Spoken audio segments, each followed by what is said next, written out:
I still remember the phone call. It wasn't long, maybe 2 minutes, 3 at most. But in those short breaths my son managed to carve a canyon through my chest. "Dad," he said, his voice low, rehearsed, "I don't think you should come to the ceremony."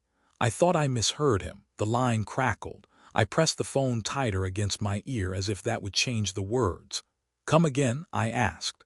"The promotion to brigadier general, it's going to be a big deal. Reporters, senior officers, donors, a certain crowd." And he trailed off. I could hear his wife in the background whispering something I couldn't make out. Then he said it. "You don't really fit in, Dad. You're too plain. You never had the education. I don't want people to get the wrong impression." Silence. The words sat there heavy like a stone in my throat. Too plain, not enough education. Don't fit in. For a moment, I thought about the uniform folded in the cedar chest upstairs. The one that had been with me through mud and fire, through deserts where the sun peeled your skin, and nights so cold we huddled together just to stay alive. The one that still carried the faint scent of gun oil and smoke, even after all these years. That uniform had been my second skin. It had been the last thing my wife touched before I shipped out. It was the fabric that absorbed the blood of my best friend when he fell in my arms. And now my own son, my flesh and blood, was telling me that the life I'd lived in that uniform wasn't good enough to stand beside him when he was honored for wearing his. I wanted to laugh. I wanted to yell. Instead, I just said, "I understand, son." He sighed, relieved. "Thanks, Dad. I knew you'd get it." "Get it?" "No, son, I didn't get it, not at all." When we hung up, I just sat there at the kitchen table, staring at the wood grain. The same table where I used to sit in uniform, boots muddy, eating cold eggs after a night shift. The same table where I once showed you how to tie your first tie, fumbling with the knot until your small fingers figured it out. And now you didn't want me there. The kettle whistled on the stove. I didn't move. My hands rested flat against the table, scarred and calloused from years of work.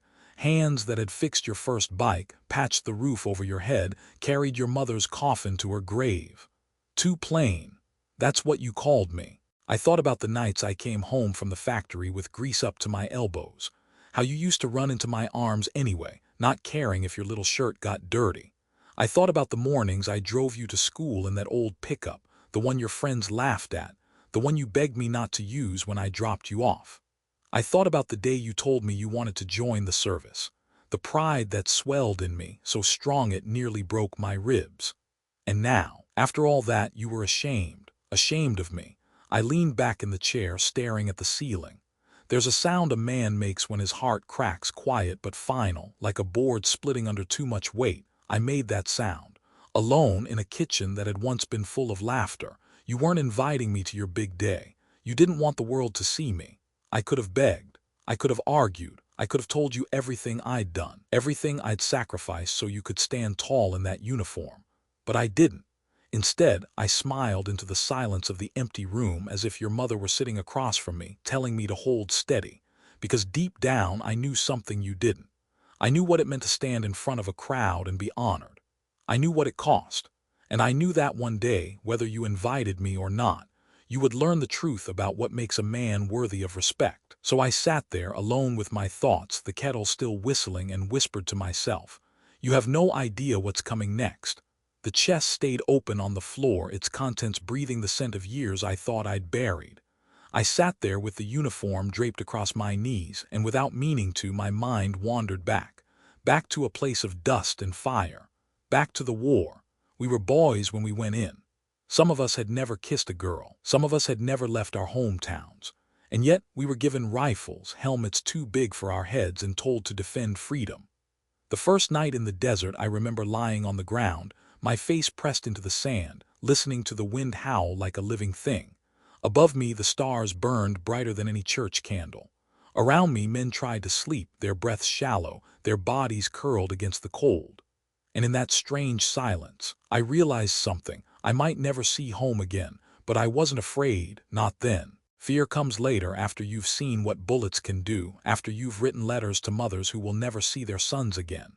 There was a boy named Harris, barely 18. He carried photographs of his little sister tucked into his helmet. He used to hum old country songs while cleaning his weapon, just loud enough for the rest of us to hear. One night we were pinned down in a ruined village. The air was thick with smoke, the buildings burning from the inside out. I heard Harris humming even then, low and steady, as if he could keep the fear away with a tune. The next morning his helmet lay in the dirt. The photographs fluttered out, scorched at the edges. The humming was gone. I picked up those pictures and folded them carefully, tucking them into my own pack. I mailed them home weeks later with a letter I wrote by candlelight. I lied, told his sister her brother had been brave and fearless to the very end. But the truth was he was just a kid, scared, just like the rest of us. There were other names, other faces. Martinez, who taught me how to roll tortillas on a flat stone when rations ran low. Johnson, who never stopped talking about the Chevy Camaro he'd buy when he got out. O'Rourke, who carried a Bible in his breast pocket, pages crinkled with sweat. One by one they disappeared, some to bullets, some to bombs, some to the silence that comes after a scream. And yet every time I put on that uniform, I carried them with me. Their laughter, their hopes, their unfinished lives. That was the weight of it, not the fabric, not the medals. The weight was in the memory of men who never made it home. Years later, when I finally did return, I couldn't look at that uniform without hearing their voices. So I folded it away, placed it in the chest, and tried to build something new.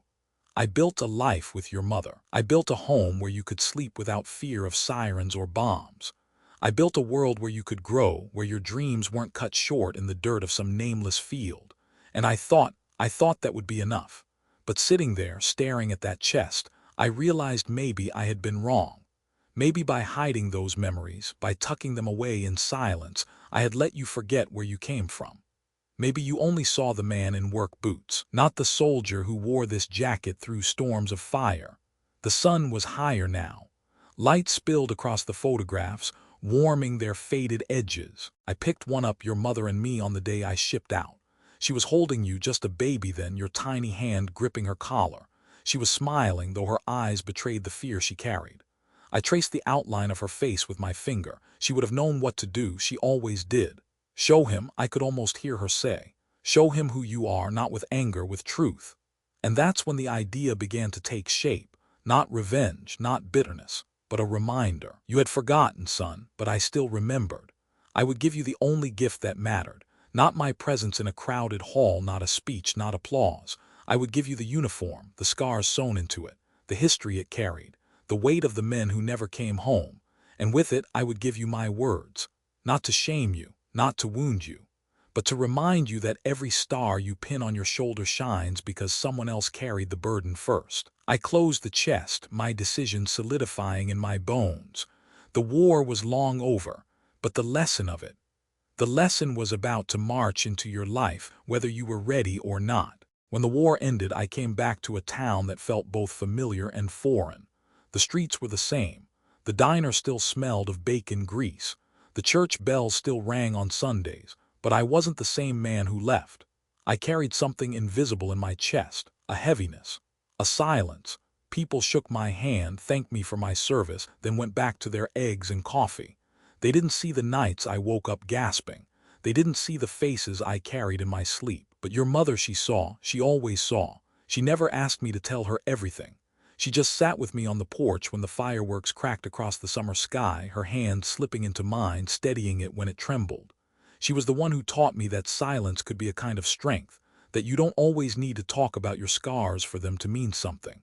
And so I stayed quiet.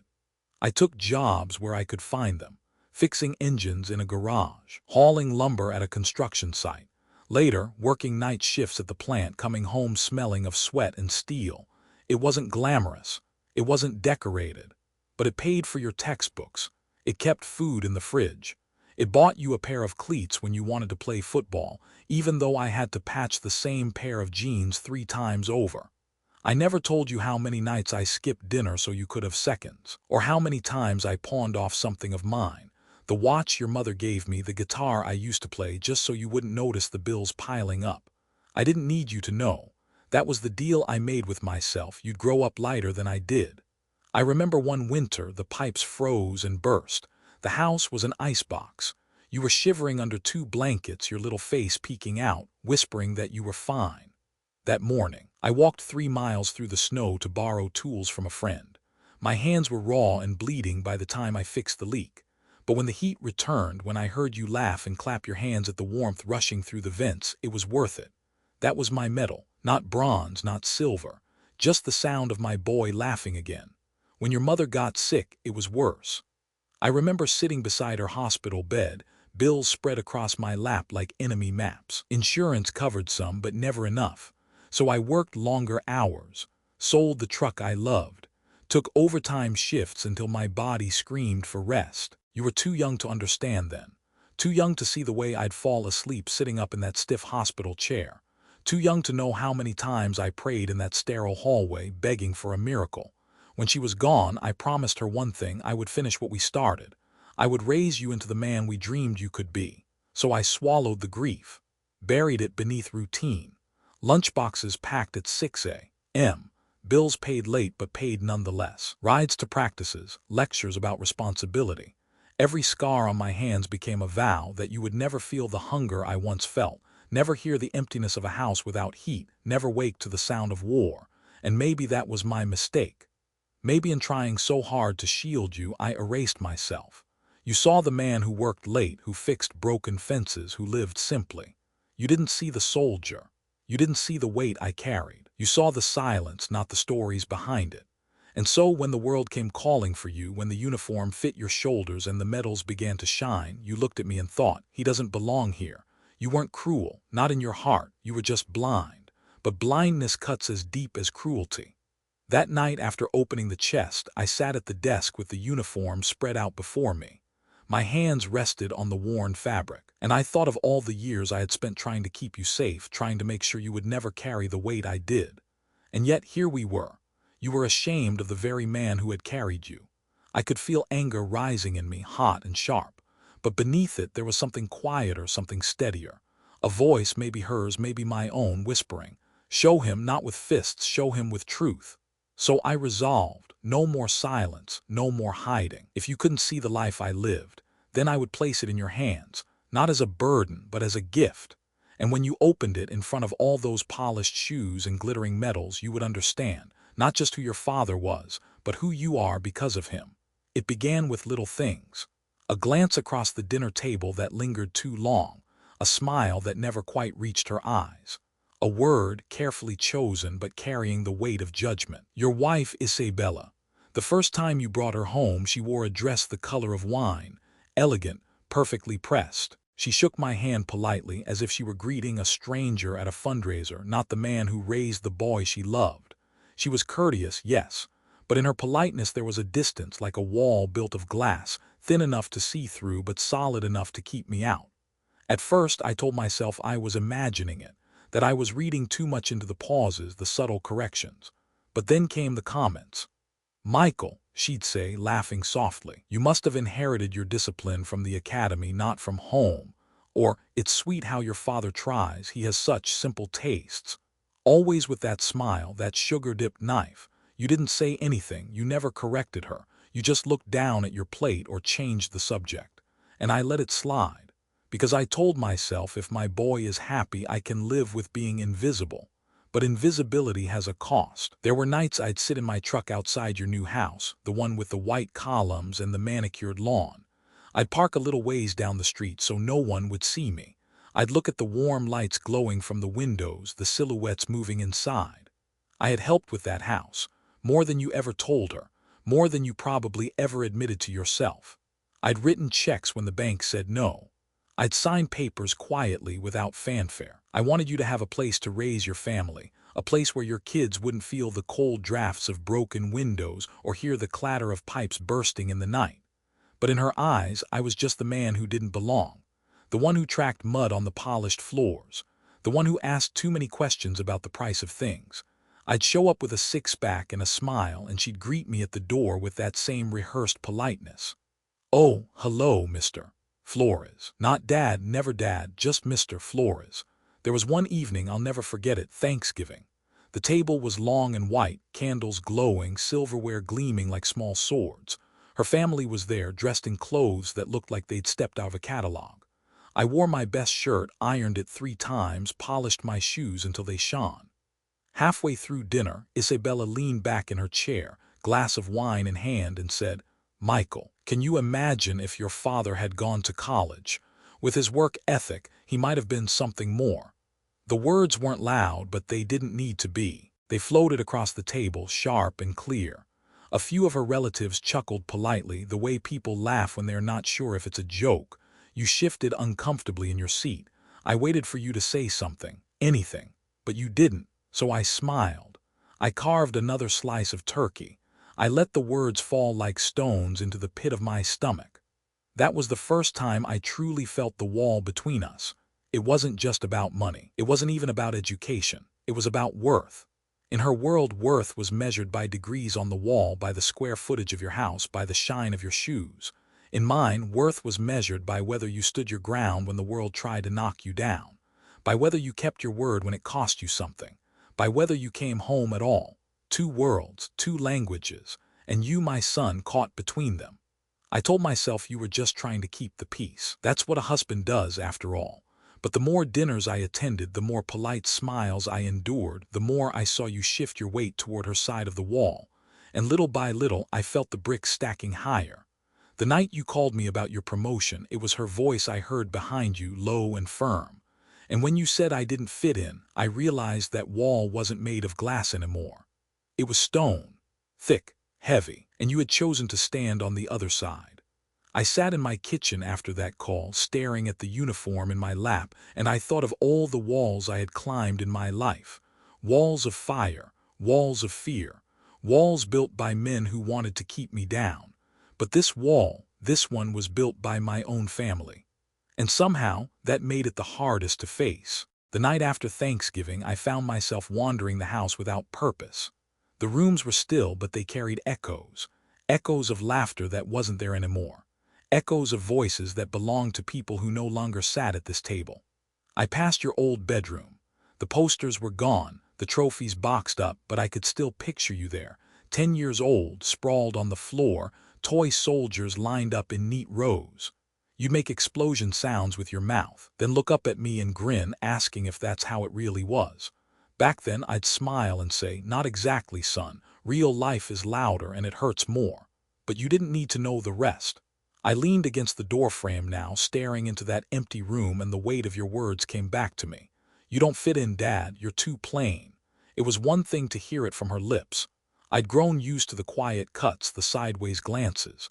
But from you, my own boy, that was different. That was a blade I never saw coming. I walked back to the kitchen. The uniform was still lying across the desk where I'd left it. The medals glimmered faintly in the lamplight, as if mocking me. For years I thought of them as relics. Relics of a past I didn't need to speak of. But now, in this moment, they felt like evidence.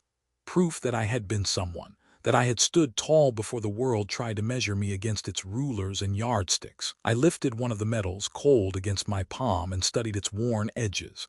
The ribbon was frayed, the colors dulled. I remembered when it was pinned to my chest. The officer's hand had trembled slightly, maybe from the heat, maybe from something else. He looked at me with respect in his eyes. Real respect. Not the kind you buy with donations or dinner parties. And yet somehow all of that meant nothing to you. I poured myself a glass of water, but my hand shook so much that half of it spilled onto the counter.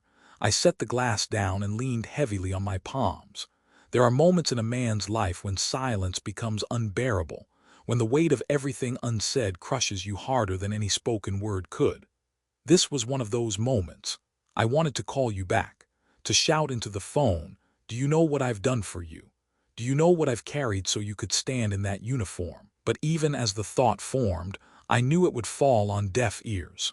You weren't ready to hear it, and I wasn't the kind of man to beg for recognition. Still, the hurt was there, sharp and undeniable. I sat down, staring at the wooden grain of the table, and for the first time in years I felt something hot sting the corner of my eyes. I pressed my palms against them, ashamed, as if tears were a weakness. But the truth is, they weren't weakness at all. They were truth leaking out of a man who had held it in too long. I don't know how long I sat like that. When I finally looked up, the house had grown colder. The clock ticked louder. And that's when I noticed it, your photograph on the wall. It was from your graduation at the academy. You were standing tall in your crisp new uniform, your smile wide, your eyes shining. I remembered the pride that swelled in me that day, how I clapped until my hands were raw, how I told anyone who would listen, "That's my boy." Now I stared at that same picture, and for the first time, it didn't bring pride. It brought a hollow ache, because I realized something I had refused to admit. I had raised a man who wanted to erase me. The realization didn't come like a lightning strike. It was slower, crueler, like watching the tide pull away from the shore knowing it wasn't coming back. I had spent decades building walls to protect you from hardship, but in doing so I had built a wall between us, a wall she had only made taller. And now, on the other side, you stood in your uniform, ready to climb higher, while I remained here, on this side in the shadows, too plain, too uneducated, too invisible. That night, I understood something I never wanted to face. All the sacrifices I had made, the sleepless nights, the empty stomachs, the blood and sweat poured into your future, they had bought you a life where I no longer had a place. And that, my son, hurt more than any wound I ever carried from war. The night stretched on, long and restless, like a road with no end. I lay in bed, but the mattress felt uneven, like it was pushing me out instead of holding me in. The ceiling fan spun lazily above me, cutting the dark into slow-moving shadows. Each blade seemed to whisper, "Too plain, too plain, too plain." I turned on my side, then the other. I folded my hands under my head, tried to close my eyes, but the silence was too loud. Every time I shut out the room, your voice returned, sharper, colder. "You don't fit in, Dad." The words echoed until they became something else. They became a verdict, a sentence, as if all those years of sweat and sacrifice had been weighed on some invisible scale and found lacking. I swung my legs over the side of the bed. My knees cracked as I stood. I shuffled to the kitchen, poured a cup of coffee though the clock said 2 in the morning. The steam fogged my glasses. I didn't bother wiping them clean. I sat at the table, that same old table where I'd once traced letters with your small hand on my palm. Now I traced circles in the condensation on the mug, and I asked myself the question I had been avoiding. Where did I lose him? Was it when I missed one of your games because I couldn't get off my shift? Was it when I told you no to a school trip because I couldn't spare the money? Was it the night you caught me asleep in the chair, too tired to even say goodnight? Or was it later, when Isabella's voice grew louder in your life than mine ever could? I didn't know, and not knowing hurt worse than any answer. I walked to the living room, to the window that faced the street. The world outside was frozen, the asphalt glistening under the street lamp. I thought of all the times I drove that road back and forth, carrying you to practices, to school dances, to the recruiter's office. I thought of the day you left, the way you kept your eyes on the horizon, not daring to look back at me. I told myself it was because you were brave, because you were ready. But tonight I wondered if maybe you had already started turning away. I pressed my forehead against the cold glass. The chill grounded me, pulled me back from the spiral. That was when I saw it. On the shelf by the window sat a small wooden frame. Inside was a picture of you and me taken on the front porch. You were maybe 12. You had your arm around my shoulders, your smile wide and unguarded. I was laughing, head tilted back, my arm resting proudly across your back. I lifted the frame, held it close. The glass was smudged, the wood chipped at the edges, but your smile, it was untouched, pure. Looking at it, something inside me cracked again, because that boy, the one in the picture, he would never have told me I didn't belong. That boy saw me as a giant even when I felt small. That boy believed I could do anything. And now you saw me as an embarrassment. The hours dragged, 3 o'clock, 4. The coffee pot was empty, and still I sat there, gripping the photograph like it was the last rope holding me up. The house was silent. No footsteps, no laughter, just the groan of the wood as it settled. I closed my eyes and prayed, not for myself, for you, for the man you were becoming, for the heart I feared was hardening under the weight of expectations that had nothing to do with who you truly were. I prayed that one day you would remember the boy you used to be, the boy in the picture. By dawn, the first light slipped through the curtains, brushing the floor in pale gold. I set the photograph back on the shelf and walked to the study. The chest still waited for me. The uniform lay where I had left it, quiet, patient, as if it knew its time had come. I sat at the desk, opened the drawer, and pulled out a clean sheet of paper. The pen trembled between my fingers. I stared at the blank page. So much I wanted to say, so much I had never said. I pressed the pen down, but no words came. Not yet. My heart was still too raw, my mind still tangled in the echoes of your voice, so I let the pen rest. I closed my eyes, and I promised myself before that ceremony he will know. He may not invite me, but he will know. The longest night had passed. The day had begun. But in my chest, the war between silence and truth was only just starting. Morning came, though it felt less like a beginning and more like a reminder that the world kept turning whether I could sleep or not. The sun climbed over the rooftops, spilling light across the living room floor. I sat at the desk, still in the clothes I'd worn the day before, staring at the chest. That old oak box had waited quietly for years, like a sentinel keeping watch over the fragments of a life I no longer showed to anyone. And now, after your words, after the hollow silence of that long night, I knew I couldn't keep it closed anymore. I pushed back the chair. The legs scraped against the wood, sharp in the quiet. My knees protested as I knelt beside the chest, my fingers tracing the grooves in its lid. I lifted it again. The hinges moaned like tired lungs. The uniform was still there, draped neatly, as if it had been waiting for this very moment. I reached in and pulled it out, slow and careful. The fabric sagged heavy in my hands. I laid it across the desk, smoothing the wrinkles, brushing away the fine film of dust that had gathered overnight. For the first time in years, I let myself look at it not as a relic, not as a burden, but as a story. My story, your inheritance. And that was when the thought came, sharp and sudden, like a blade of light through the blinds. I will not go to his ceremony, but he will not forget me. The idea startled me. For years, I had been the man who showed up quietly, who clapped from the back of the crowd, who carried my pride in silence. I had promised myself never to embarrass you, never to step into the spotlight. But this wasn't about embarrassment. This was about truth, and truth has a way of demanding to be seen. I imagined you standing there in front of your peers, the cameras flashing, the applause echoing. I imagined you raising your chin, speaking about honor and service, and then your hands receiving a box, small, wooden, inside the uniform that carried the weight of battles you never asked about. You would have no choice but to open it, no choice but to see me, no choice but to remember. I sat down again, the uniform spread across the desk. My hands moved almost on their own. I began refastening the buttons, pulling each side tight as though dressing a ghost. I polished the brass with an old rag, rubbing until a faint glow returned. It wasn't perfect. It would never be perfect again. But that was the point. The imperfections were the story, the frayed seams, the faint discolorations, the weight of cloth that had known heat, rain, and grief. I folded it carefully the way I had been taught in the barracks so many years ago, crease by crease, precise, respectful. By the time I was done, it looked almost ceremonial, as if it had been waiting for its own stage. Beside it lay the medals, still in their box. I lifted them out, one at a time, arranging them neatly across the fabric. The ribbons fanned out, some bright, some dulled. They looked like tiny windows into the past. And then I paused, staring at the display. It felt incomplete, because the uniform spoke of battles, the medals spoke of survival, but none of it spoke of you. That was when I knew I had to write. The paper lay before me, blank and expectant. My pen hovered over it, heavy as a rifle in my hand. How do you condense a life into words? How do you explain to your son that every choice, every bruise, every sacrifice was for him? I tried once, then tore the page, tried again, tore another. The wastebasket filled with crumpled white balls, each one a failed attempt at saying the unsayable. Finally, I set the pen down and just stared at the uniform again. And I realized I didn't need to dress my words in poetry. The truth was enough. I picked up the pen once more.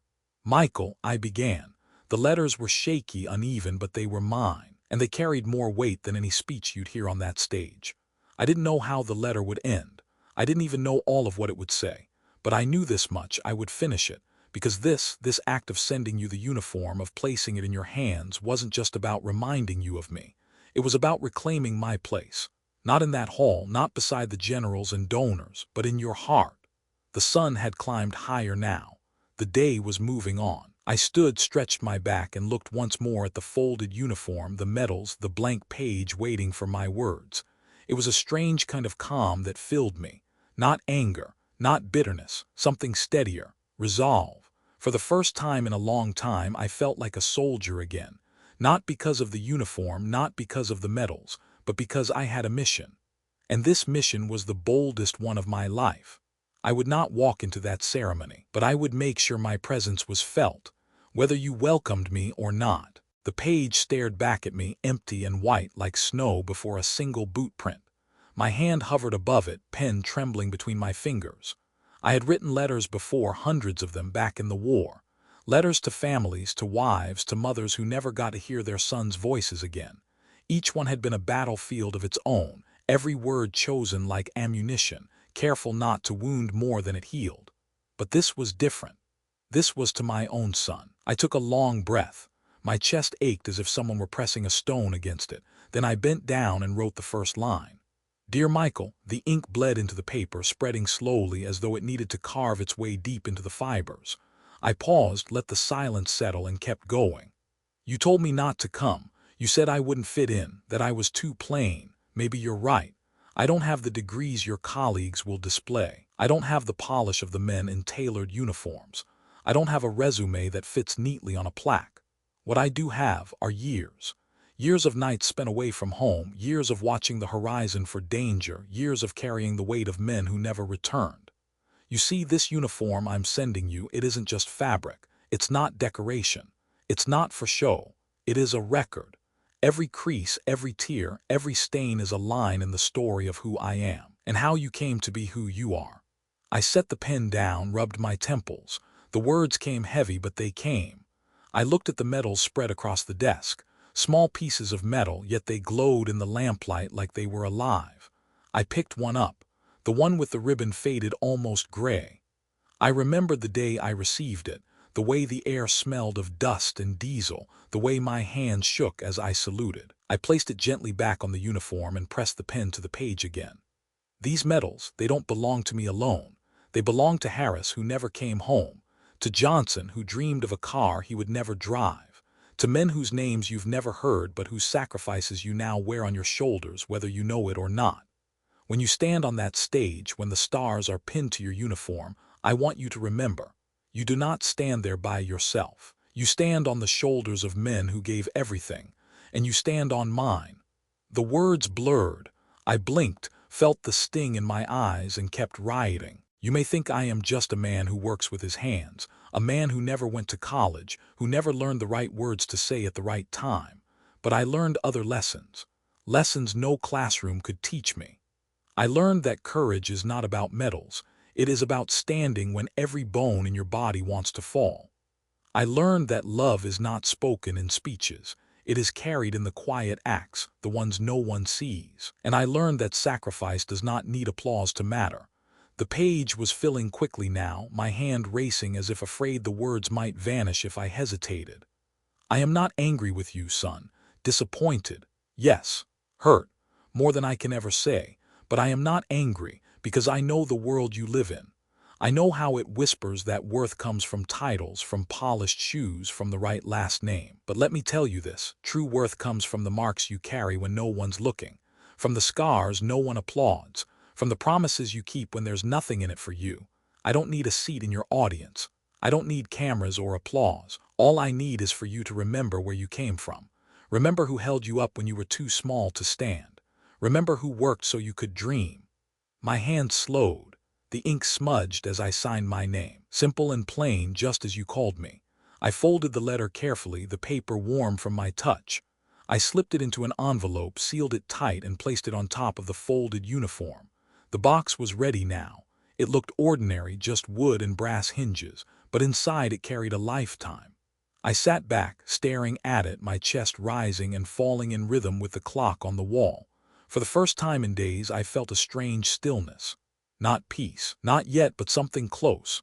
I closed the lid, ran my hand across the grain. This would be my presence at your ceremony, not my body in a chair, not my hands clapping politely in the back row. No, son, it would be this box and the truth inside it. Whether you liked it or not, you would have to open it.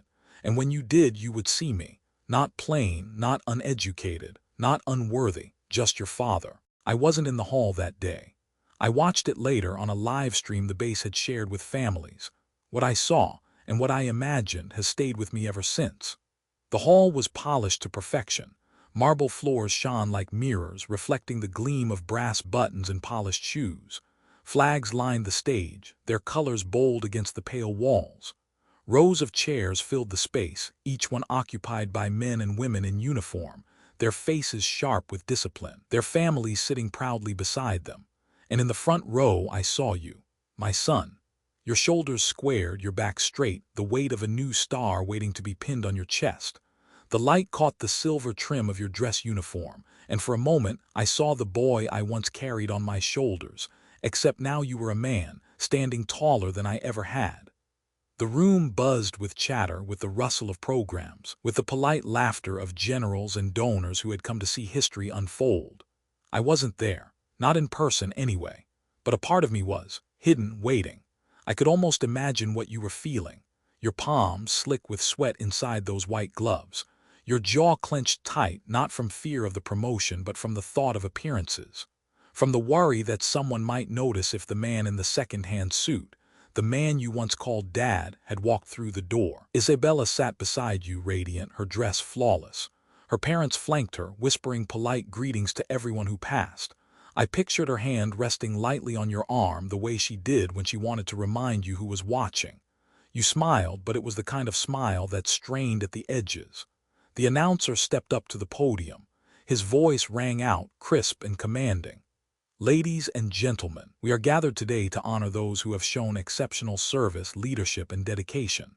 Today, we celebrate the promotion of Colonel Michael Flores to the rank of Brigadier General. Applause thundered through the hall. Camera flashes sparked like tiny explosions. You rose, every eye fixed on you. I imagined the swell of pride in your chest, mixed with the weight of expectation. You adjusted your jacket, smoothed the fabric, walked toward the stage with steady steps. But behind that composure, I wondered if you heard my silence, if you noticed the empty seat that should have been mine. As you reached the stage, the master of ceremonies gestured toward a small table. On it sat a wooden box, plain and unremarkable among the polished brass and silk banners. This, he said, was delivered earlier today.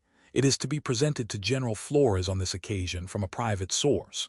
You blinked, uncertain. The cameras followed your every move as you stepped closer, your hand hovering above the lid. I could almost see the question flicker in your eyes. What could it be? Who could it be from? The hall had quieted now, the applause fading into a hush. Your fingers touched the brass clasp. For a moment you hesitated as though some part of you already knew. Then slowly you lifted the lid. A faint cloud of dust rose into the air. The light from the stage lamps caught on the fabric inside, on the dull shine of metals laid carefully across it. It was my uniform, the same jacket that had once wrapped around me through storms and fire. The same metals that carried the names of men you never knew. Your breath caught. I saw it in the way your shoulders stiffened, in the way your jaw shifted. And then you saw the envelope resting on top. From your father, the announcer said softly. The hall fell into silence. You picked up the letter, your gloved fingers clumsy against the paper. For a heartbeat, the world seemed to hold still. The generals stopped shifting in their seats. The families stopped whispering. Even the photographers lowered their cameras. All eyes were on you. And though I wasn't there, I was, in that uniform, in that letter, in the silence that wrapped around you like a mantle heavier than any star they could pin to your chest. You swallowed hard, the envelope trembling in your hands. The boy I once knew, the man you had become, and the father you had tried to leave behind. All three of them stood together in that moment under the bright lights of the hall, and I waited from miles away to see what you would do next. In the recording, I could see your hands shake as you held the envelope. White gloves against white paper, trembling just enough for the front row to notice. The master of ceremonies had stepped back, giving you space. The generals, their medals clinking softly as they shifted in their seats, leaned forward. Later reports said even the photographers lowered their cameras, as if some instinct told them this was bigger than any staged photograph. The hall, moments ago bursting with applause, was now so quiet that the ticking of the old clock above the doors seemed loud enough to fill it. You glanced at Isabella. She gave you a smile, small and tight, the kind people wear when they are unsure whether to clap or to cringe. Her parents shifted uncomfortably beside her, their polished shoes tapping against the marble floor. And then you tore open the envelope. The paper slid free, unfolding slowly under your careful fingers. Your eyes scanned the words, and for the first time that morning your posture faltered. Your shoulders, so rigid and proud just moments earlier, seemed to sink under an invisible weight. Your lips moved silently, reading, line by line. The silence of the hall grew heavier with each second, pressing in on you, pressing in on everyone. A cough from the back row, the shuffle of a chair. Then nothing again, as though the entire audience had leaned forward, waiting. You cleared your throat. Your voice cracked softer than usual. "It's from my father," you said. A ripple of whispers moved through the crowd.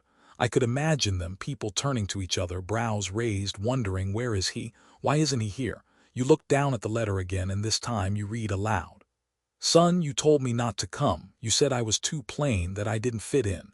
Maybe you're right. I don't have the polish. I don't have the education. But what I do have is a life spent carrying burdens so you could stand tall today." Your voice caught just slightly. You swallowed hard, but you kept going. "These medals, they're not just mine. They belong to the men who never came home. They belong to the ones who gave their lives so you could wear yours. When you stand on that stage, you don't stand alone. You stand on their shoulders, and you stand on mine." A murmur moved through the hall. People shifted, their eyes darting to the box, to the uniform folded neatly inside. You paused. The words weighed heavy, as if they had reached into your chest and taken hold of your heart. But the letter wasn't finished. "My worth may not be written on diplomas. It may not be measured in the square footage of a house or the titles on a door. My worth is in the nights I worked so you could eat. In the mornings I woke before dawn to make sure you were ready for school. In the promises I kept when no one was watching. I don't need applause. I don't need to sit in the front row. All I need is for you to remember who I am, and who you are because of me." Your voice broke on the last words. For a moment you stood there in silence, the paper trembling in your hands. The audience stayed still. No clapping, no whispers, just quiet, the kind of quiet that feels holy. You looked down into the box. The uniform stared back at you. Its fabric was old, it seems worn, but the metals gleamed under the lights, catching everyone's eyes. It was as if the ghosts of men you never knew were sitting there with you, shoulder to shoulder, watching. Isabella shifted beside her parents, her face pale now, the smile gone. She reached for your arm, but you pulled slightly away, your eyes locked on the uniform. For the first time that day, your gaze wasn't on the generals or the crowd or the cameras. It was on him, on me.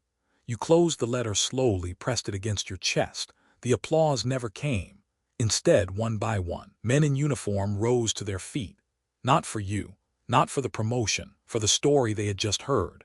For the man who wasn't in the room. The sound of their boots against the marble echoed louder than any clapping could. It was respect. Silent, solid. You looked out at them, confusion in your eyes. Then something else flickered there, something I hadn't seen in years. A softness, a breaking. Because in that moment you realized the truth. The uniform in the box wasn't just a piece of fabric. It was the foundation beneath your star. And for the first time since that phone call, I knew. You could no longer deny me. Your voice was unsteady, like a man trained to cross a river on stones slick with moss. The letter trembled in your hands, and yet, word by word, you kept going. "There is something I never told you," the letter read. "When you came home from the academy, proud in your uniform, I saw myself in you. And I thought maybe I had done enough. Maybe my sacrifices had built something stronger than I could ever be. But you don't know how deep those sacrifices ran." Shifted on the stage. The lights were hot now, sweat beading on your forehead. You blinked hard, as if the words on the page were blurring, rearranging themselves into a truth you hadn't prepared for. The letter continued. "I paid the first down payment on your home, quietly. I signed the papers when the bank hesitated. I sent checks each month, never asking for thanks, because I wanted you to build a life without fear of losing it all. The kitchen where your children laugh, the yard where they play, the roof that keeps the rain from their beds, those were not gifts from chance. They were bought with the same hands you call too plain." A gasp rippled through the hall. Heads turned toward Isabella. Her painted smile faltered. Her parents stiffened in their seats. You froze, the paper halfway down, eyes darting to your wife. She avoided your gaze. The silence grew sharper, cutting the air like broken glass. And still, the letter spoke. "I stayed in the shadows because I thought it was best for you. I believed my role was to lift you quietly, to let you shine. But when you told me I didn't belong, When you said I wasn't enough, I realized I had failed you in another way. I never taught you to honor where you came from. I never taught you that pride isn't measured in the cut of a suit but in the calluses on a man's hands. I should have told you sooner. I should have let you see. Your breath came heavy now. You lowered the letter to the podium, gripping the edges as if the wood itself could steady you. A murmur rose again from the crowd. A general in the second row leaned forward, his eyes fixed on the uniform in the box. A young officer whispered something to his wife, and she shook her head, her eyes wide. For the first time all day, the ceremony was no longer about you. It was about the man who wasn't there. The man whose voice filled the hall, line by line from a piece of paper. You picked up the letter again, forcing your voice through the lump in your throat. I am not ashamed of who I am. I will not apologize for the life I lived. Every scar on my body, every night I went without, every drop of sweat and blood, it was all so you could rise higher. And if standing on that stage means erasing me, then I would rather you stand there knowing the truth, that you did not climb alone, that the ladder was built by those who came before you. And if, in your eyes, that makes me unworthy, then I accept it. But know this, I will not hide who I am anymore. Your voice cracked on the last sentence. You lowered the page, your eyes searching the crowd as if you expected me to be there after all. But I wasn't. Only the uniform was. A woman in the back dabbed at her eyes with a tissue. A man in uniform, his chest heavy with ribbons, stood slowly to his feet. Then another. And another. One by one they rose until half the hall was standing. Not applauding, not cheering, just standing in silence. A silent salute. You looked around, your face pale, your jaw tight. Isabella shifted in her chair, her hand gripping her wine-colored clutch so hard her knuckles turned white. Her parents avoided eye contact with anyone. And you stood there, caught between pride and shame, between the world you had chosen and the truth that had just been laid bare in your hands. The letter's last lines waited for you. I knew exactly where you were when you reached them because I knew how long it would take you to gather yourself before reading aloud. I will not be in the hall today. That was your choice, but I will always be with you. Not in the photographs, not in the applause, but in the ground beneath your feet, in the quiet strength that carried you here. When you wear your star, remember the men who never made it home. Remember your mother's faith. And remember your father, plain, perhaps, but never absent. The paper slipped in your hands. You folded it slowly, pressing it to your chest. And in that instant, before the applause returned, before the cameras clicked again, before Isabella's painted smile tried to reappear, the truth had already spread through the hall. You weren't the only Flores being honored that day. For a long moment, you just stood there, the letter pressed against your chest, the wooden box open at your side. The entire hall, rows upon rows of uniforms, families, journalists, watched you in a silence so deep it felt like the air itself was holding its breath. The general who was supposed to pin your star was frozen in place, his hand halfway extended, as if even he didn't want to interrupt what had just happened. I wasn't there, but in a way I was everywhere, in the letter, in the uniform, in the eyes of every soldier who recognized the weight of what you had just read. Then it began. The first officer stood, tall, ramrod straight, his face carved with lines of years and loss. His hand rose slowly to his brow in a crisp salute. Another followed, then another. In less than a minute, the entire front row of decorated men and women were on their feet, not clapping, not smiling, just standing in solemn silence, saluting the uniform lying open in the box. The cameras flashed wildly now, but the photographers didn't call for you to pose. They didn't ask you to smile. Their lenses pointed not at your star, but at the faded jacket with its dull metals. I can imagine how it felt for you, standing there, your throat tight, your stomach churning. You had dreamed of this day for years. You had polished your boots, memorized your speech, prepared to present yourself as a man who had climbed by his own merit, his own discipline, his own brilliance. But in one envelope, in a few handwritten lines, the truth had surfaced. The house you lived in, the career you wore with pride, the very stage beneath your feet, all of it stood on foundations you had chosen not to see, and the world was seeing it now. Isabella shifted in her chair, her lips parting as if she wanted to protest, but she said nothing. Her father leaned back, his jaw tight, his eyes darting between the generals and the cameras. Her mother stared at the floor as if wishing she could sink through it. And you, my son, you look smaller than I had ever seen you. Not because your uniform had shrunk, not because the star was unearned, but because in that moment you realized you had cut away the very root that had fed you. The applause finally came, but it wasn't the applause you expected. It was slower, deeper, like thunder rolling in from far away, not for the promotion, not for the star, but for the unseen man who had written those words and sent that uniform. You raised your eyes to the crowd. The sound surrounded you, not triumphant but reverent. I could almost feel your chest heave, the conflict inside you, pride and shame wrestling like old enemies. You looked down once more at the uniform, at the medals lined across it, at the envelope now creased from your grip. And I wonder, did you remember the nights I came home late and sat quietly at that table? Did you recall the times I handed you what little I had, never mentioning what it cost me?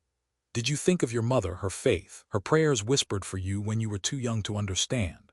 The general stepped forward at last, his face solemn. He pinned the star to your chest, but the gesture felt small, almost like an afterthought, because the real ceremony had already happened. It wasn't the star that drew the standing ovation. It was the truth that had filled the hall, and though I wasn't there to see it, I knew. For once, I wasn't invisible. The ceremony concluded, but the atmosphere had shifted. The applause ended, the crowd sat back down, but the weight lingered. When you walked back to your seat, the star gleaming on your chest, the letter still pressed in your hand, you moved differently, slower, as if the uniform in that box had added pounds to your shoulders. Isabella reached for you again, her hand brushing against yours, but this time you didn't take it. You sat down, silent, staring straight ahead. Behind you, whispers swirled, not about your promotion, but about your father, about the man who had built your foundation in silence. And there it was, the climax, not a parade of trumpets, not the cheer you had dreamed of, but a reckoning. You had been given your star, but with it came something heavier, the undeniable truth of who had carried you here. And though I was not in that hall, though my chair remained empty, I had never stood taller. Because finally, son, you saw me. When the last clap faded, the hall seemed to collapse into itself. The brass band lowered their instruments. The flag still hung, proud but strangely heavy, as if even the fabric felt the shift in the air. You stood there, the new star pinned to your chest, yet it seemed to weigh more than the sum of all the others. Your chin was no longer lifted. Your eyes no longer scanned the crowd with pride. You looked lost. The generals filed out first, their salutes sharp, their footsteps echoing across the marble. Some of them touched your shoulder as they passed. Not a word, not a smile, just a hand, firm, respectful. It was meant as comfort. But I wonder if in your heart you felt it as judgment. The journalists packed away their cameras. I imagine their notebooks filling with headlines that had little to do with your promotion. General's father sends war-torn uniform. Son reads emotional letter. The story had already written itself, and you weren't the main character anymore. You sat in your seat, the letter folded tightly in your palm. The paper was soft now, edges worn from your grip. Isabella leaned close, her perfume sweet and sharp, her whisper urgent. "Don't read it again," she hissed. "It's enough. Just smile, pretend nothing happened." You didn't answer. Her hand hovered, waiting for yours. You let it fall back into her lap. Her parents shifted uncomfortably, their smiles brittle as glass. They clapped politely as the next name was called, but their eyes kept darting toward the box still resting on the stage. The box no one dared to move. When the ceremony ended, families crowded the aisles, laughter and congratulations filling the air. Photographs were taken, medals flashed in the light, children climbed onto their fathers' laps. But around you there was distance. Some people approached, yes, but not with the eager cheer you had expected. Instead, they came with quiet words, with solemn nods. A few men shook your hand and said, "Your father must be proud." And every time I imagined the words cut a little deeper, because they weren't congratulating you, they were honoring me, the man who wasn't there, the man you had chosen to hide. I picture you walking out of that hall, the sun too bright, the air too sharp, the cameras still clicking, but your smile gone. Isabella tried to gather her family, her voice light, rehearsed, as if she could sweep the silence away. "Let's go, we have reservations," she said, but no one rushed to follow. One of her uncles, the one who had laughed at Thanksgiving, cleared his throat. "Did you really not invite him?" he asked quietly. You didn't answer, you couldn't. The question hung there, heavier than the star on your chest. Back home, the silence followed you. The children ran through the house, ribbons in their hair, their laughter echoing up the staircase. But you barely heard them. You sat at the dining table, the same place I had once sat in my work clothes, hands rough, eyes tired. The box rested in front of you now. You had brought it home, though no one spoke of how. The uniform still lay folded inside, the medals lined neatly across it. The letter sat on top, creased and smudged from your hands. You stared at it for a long while. Then, without a word, you closed the lid. The click of the brass clasp echoed through the room, sharper than any shout. Dinner that night was quiet, too quiet. Isabella served the roast, smiling too brightly, as if she could convince everyone at the table that the day had gone just as planned. Her parents spoke of the wine, of the Dacre, of the guests they had seen, but the children kept glancing at the box on the sideboard, whispering questions she didn't want to answer. "Whose jacket is that?" one of them asked. Why was everyone standing for it? Isabella's smile faltered. She told them to eat their vegetables. You said nothing. You cut into your food, chewed slowly, your eyes fixed on the wall as if you were somewhere else entirely. And maybe you were. Maybe you were back on the stage, hearing the silence crash over you like a wave. Maybe you were back in that moment, holding the letter, realizing that the man you had dismissed as too plain had just reshaped the meaning of honor in front of everyone you wanted to impress. Maybe you were finally seeing the cracks in the world you had chosen to build. That night when the house was dark and the children asleep, you sat alone at the table. The box was still there, waiting. You placed your hand on it, fingers tracing the wood. For the first time, you whispered into the silence, "Dad," and though I wasn't there to hear it, I felt it. Across the miles, across the years, I felt it. The silence after the ceremony wasn't empty anymore. It was full, full of questions, full of regrets, full of the truth you could no longer ignore. The knock on the door came on a Sunday afternoon. I wasn't expecting anyone. My days had been quiet for years now, measured out in the hum of the refrigerator, the whistle of the kettle, the shuffle of my own steps across the worn floorboards. I almost didn't rise from my chair, but the knock came again, firmer, more insistent. When I opened the door, there you were, my son. Still in uniform, though the jacket was unbuttoned now, the star glinting faintly on your chest. You looked taller than I remembered, yet smaller somehow, as if the weight of the past few days had bent your shoulders. You didn't speak right away. Your eyes flickered over me, my plain shirt, my weathered hands, the living room behind me with its faded curtains and old furniture. And for a heartbeat, I thought you might turn around and leave. But you didn't, you stayed. "Dad," you said softly, your voice cracked on the word. It was the first time I'd heard you call me that since I couldn't even remember when. I stepped aside. "Come in, son." You nodded once, then crossed the threshold. Your boots echoed against the wooden floor, heavy, deliberate. You stood there awkwardly, as if you didn't know where to put your hands, where to rest your eyes. I closed the door. The house seemed smaller with you inside, the air tighter. You finally spoke again. "I didn't know," you whispered. "I didn't know any of it." I nodded. "That's because I never told you." You turned to face me, your eyes red-rimmed. Why didn't you?" I thought for a long moment before answering. I could hear the clock ticking behind me, slow and steady. "Because I didn't want you to carry it," I said. "I wanted you to live lighter than I did. I wanted you to have a life without the shadows I carried home. I thought if I stayed quiet, you could be free." You swallowed, your throat bobbing. "But instead, I forgot who you were. I let them make me forget." You sank into the old recliner, the one with the torn armrest. Your star caught the afternoon light, but your eyes were fixed on the floor. "I don't deserve this," you muttered. "Not after what I said, not after what I did." I moved slowly, lowering myself into the chair across from you. My knees ached, but I didn't mind. "You deserve your star," I said. "You worked for it, you earned it. Don't mistake my silence for denial of that.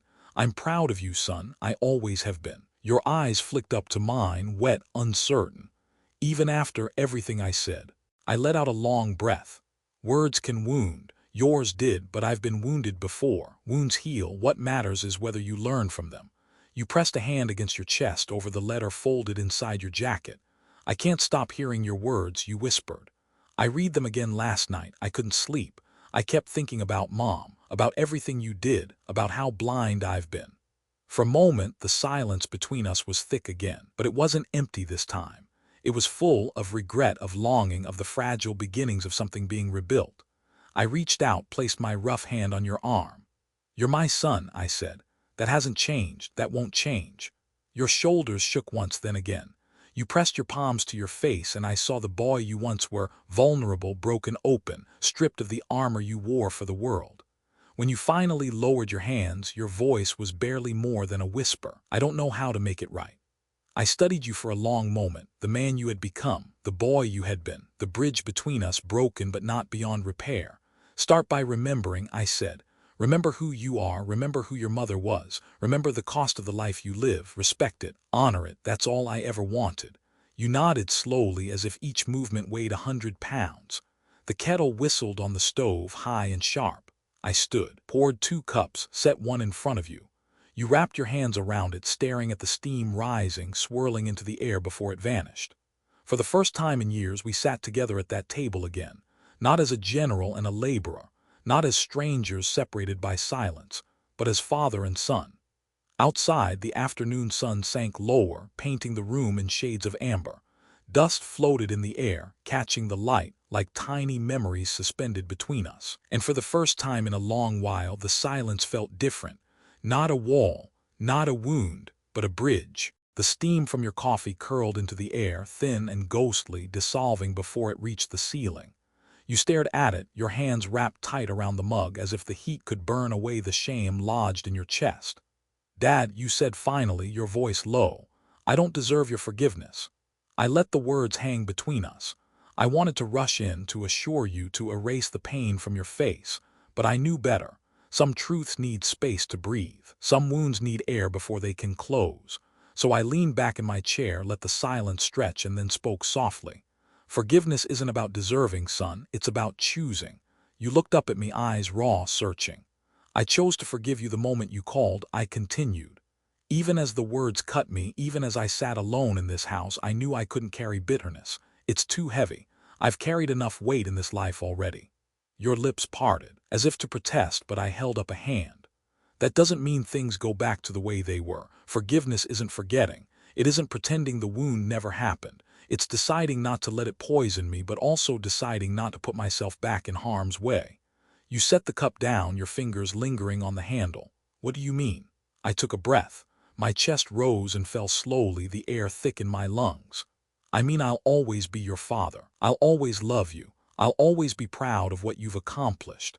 But I won't keep living in your shadow, writing checks in secret, pretending my place in your life doesn't matter. From now on, if you want me in your world, you'll have to make room for me. Your shoulders stiffened, not in defiance, but in realization. I don't know if she'll understand, you admitted. Then she'll have to learn, I said gently.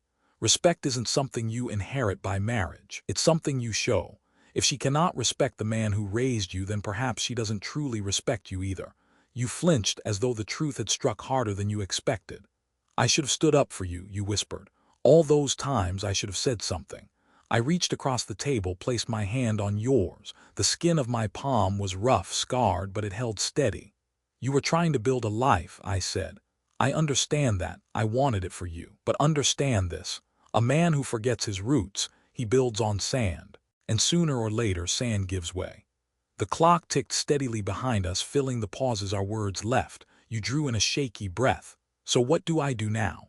Start small, I said. Tell your children who their grandfather is, not just the man with old boots and simple ways. Tell them about the soldier, about the promises I made, about their grandmother's faith. Let them know where they come from. And when the world asks about me, don't look down. Don't change the subject. Speak my name with pride. That's the only payment I've ever wanted. Your eyes glistened. You nodded slowly. For a while, neither of us spoke. The house was filled only with the sound of the kettle cooling, the faint hum of the refrigerator. Then you leaned back, exhaling deeply. I can't promise I won't stumble, you said. I can't promise I won't disappoint you again. I smiled faintly. Son, do you think I never stumbled? Do you think I never let anyone down?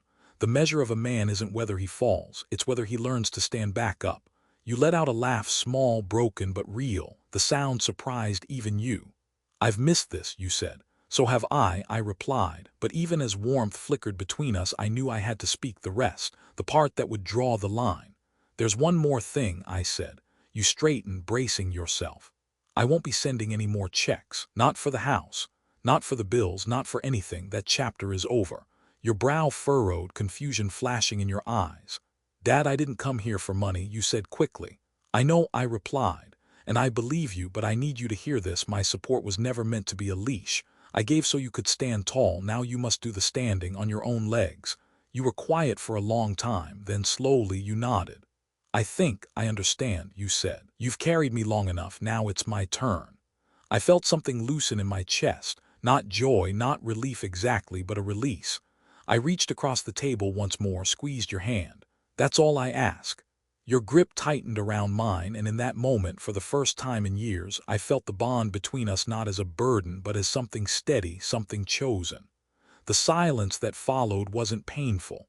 It was tender. It was the silence of two men, father and son, finally beginning to speak the same language again. The days after your visit were quiet again, but it was a different kind of quiet. Not the aching silence of absence, not the heavy silence of regret. This was gentler, like the stillness of dawn before the world wakes, like the hush of a church just before the choir begins to sing. For years my house had felt like a waiting room. The walls held their breath, the furniture carried the dust of conversations never had. But now the silence carried something else. It carried possibility. You came more often after that, sometimes alone, sometimes with the children. You never arrived in full uniform again. You came as yourself, as my son. The children ran through the house like you once did, their laughter bouncing off the walls, filling corners that had been hollow for too long. One afternoon your youngest found the box, his small hands pressed against the wood, his eyes wide. "Grandpa," he asked, "what's in here?" I looked at you. You hesitated, then nodded. Together we lifted the lid. Inside lay the uniform, the medals, the folded letter you had returned to me. I told him the stories you had never heard. About Harris, who hummed country songs in the dark. About Johnson, who dreamed of a car that would never leave the lot. About the cold nights when men held each other up so no one would be swallowed by fear. Your son listened, eyes wide, lips parted. He didn't fidget. He didn't look away. When I finished, he whispered, "You're a hero." I shook my head. "No, son, I'm a man who survived. The heroes are the ones who didn't come home." You placed a hand on your boy's shoulder. Your eyes met mine across the room, and for the first time in years there was no distance in them. Life didn't become perfect overnight. There were still shadows. There were still words between us that carried scars. But there was also growth. We began to eat Sunday dinners together again. Simple meals, roast chicken, potatoes, cornbread, but they tasted better than any banquet I'd ever known, because you were there, because family filled the chairs again. Sometimes Isabella joined us. She came cautiously at first, her politeness tight around her like armor, but slowly she softened. She listened. She asked questions, and though respect cannot be demanded, it can be learned. I didn't need her approval, but I saw her learning to see me not as an embarrassment, but as the man who had given her husband the ground beneath his feet. That was enough. As for you, the star on your chest still shone. You still stood before men, still led, still carried the authority you had worked so hard for. But I noticed the change. Your speeches were different now, less polished, more honest. You spoke of service not as ladder climbing, but as sacrifice. You spoke of legacy not as inheritance, but as duty. One evening I sat in my old recliner and turned on the television. There you were, standing at a podium. The caption read, "Brigadier General Flores addresses cadets." I leaned closer, and I heard you say, "I once believed success was measured by stars and applause. But I've learned that true honor is measured by the sacrifices of those who came before us, by the ones who worked in silence so that we could stand tall in the light." My father taught me that. I turned off the television after that. My chest ached, my eyes burned, but it wasn't pain this time. It was something else. Pride, quiet, steady pride. One evening after you and the children had left, I walked into the study. The box still sat in the corner, but now it was different. It wasn't a relic anymore. It wasn't a secret. It was part of the story we shared. I lifted the uniform once more, let my hands trace its worn seams, and hung it on the wall, not to glorify it, not to impress, but to remind us both that scars matter, that silence can carry love, that even the plainest of men can leave foundations strong enough for others to rise. The sun dipped low, pouring gold across the fabric. Dust floated in the light like tiny stars, suspended between the past and the future. I stood there and I whispered, not to you this time, not to the world, just to myself. I've done enough, he knows now. And so the story ends not with applause, not with parades or photographs, but with something simpler, a son remembering his father, a father forgiving his son, and a family learning, however slowly, to heal. Because in the end, the greatest promotion is not a star on the chest. It is a place in the heart. Thank you for staying with this story until the very end. If you felt the bond between father and son, the power of family, and the quiet sacrifices woven into an ordinary life, please give this video a like, share your thoughts in the comments, and hit subscribe so you won't miss the next story. I wish you good health, joy, and warm family dinners, because in the end, family is always where everything begins, and where we all return.